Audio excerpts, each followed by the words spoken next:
All right, today we're jumping into a really intense moment from the book of Acts. And this one event, it forces us to ask a massive question about the very first followers of Yeshua.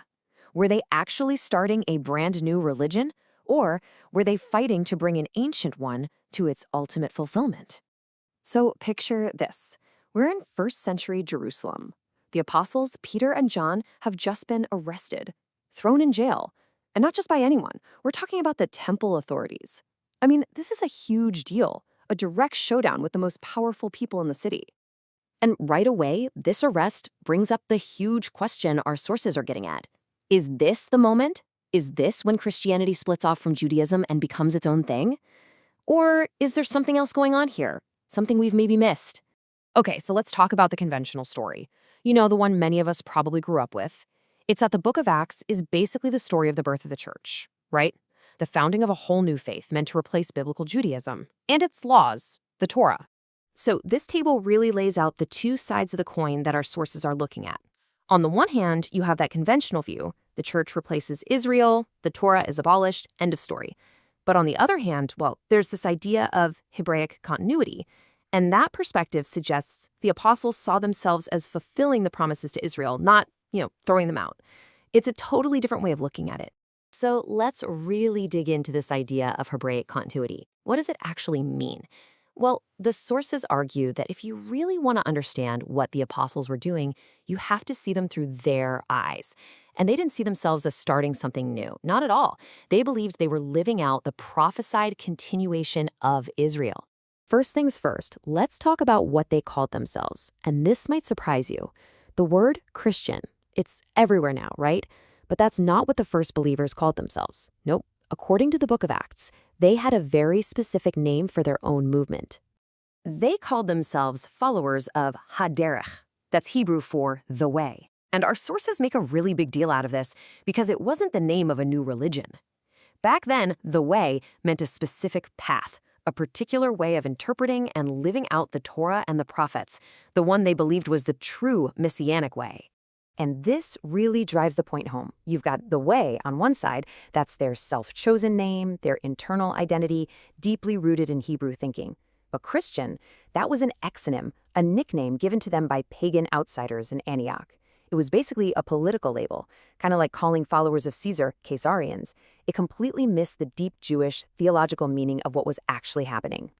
Okay, and this is another crucial point from the sources. The big conflict wasn't Yeshua versus the Torah, not even close. The real battle was between the everlasting instructions in the Torah and all the man-made religious rules that had been piled on top of it over the centuries. The idea is that Yeshua came to peel back all those extra layers to get to the real thing underneath. And there's a specific Hebrew word for these man-made rules, takanat. These were regulations put in place by rabbinic authorities that, sometimes even changed or went against what the written scriptures actually said. So, according to the sources, that was the fight the apostles were in, not against God's law, but against human traditions that were getting in the way. All right, so let's keep that framework in our minds. They called themselves the Way, and their main conflict was with man-made rules, the takanat, not the Torah itself. With that lens, let's go back and look at a couple of key events in Acts that people often point to as proof the Torah was done away with. And we have to start with the big one, right? Peter's vision. So he's up on a rooftop, and this giant sheet comes down from heaven, and it's full of all these animals that are considered unclean according to Torah. Then a voice says, "Rise, Peter, kill and eat." Now, the usual interpretation is, boom, God just got rid of the dietary laws. Simple as that. But the sources push back and ask a really important question. Wait a minute, is that what Peter thought the vision meant? And this is the key. We don't have to guess. A few verses later, Peter himself tells us exactly what it means. He says, "God has shown me that I should not call any person common or unclean." It was never about food. It was a powerful metaphor about people. God was telling him to break down the man-made barriers that kept Jews and Gentiles apart. So, yeah, it was about people, not pork. And then there's the Apostle Paul, who can seem like a walk-in contradiction sometimes, right? Look at what he does with Titus and Timothy. He absolutely refuses to let Titus, a Gentile, get circumcised. But then he personally circumcises Timothy, who had a Jewish mother. What gives?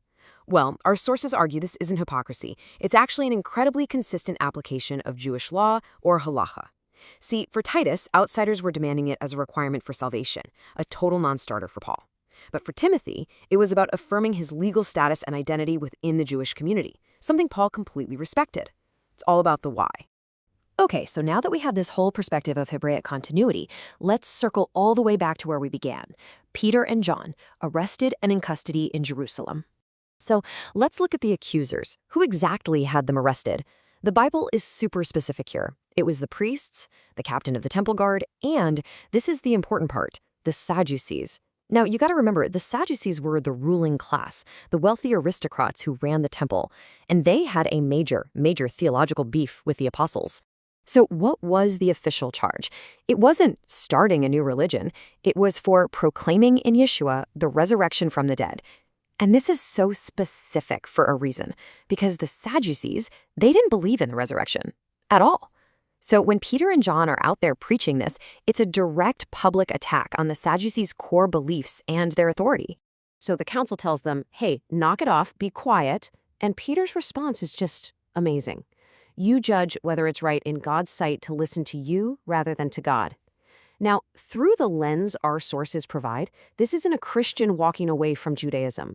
This is a Torah-observant Jew declaring his allegiance to the God of Israel and his word over the demands of a human council.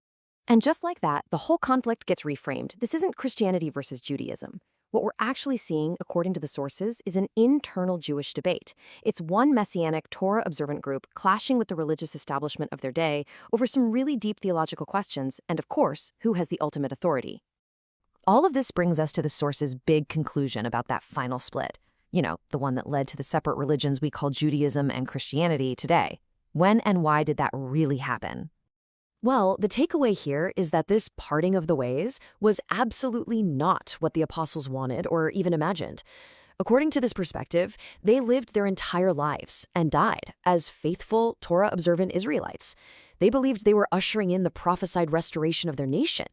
That final tragic split, well, the sources say that was a much later development, totally foreign to the apostles themselves. And that just leaves us with one final, pretty provocative thought. If this perspective is right, if the apostles and the writers of the New Testament saw their story as happening entirely inside the continuing story of Israel, well, how does that change how we read these texts today? It kind of makes you want to go back and read the whole thing again, doesn't it? It challenges you to rethink a story you thought you already knew.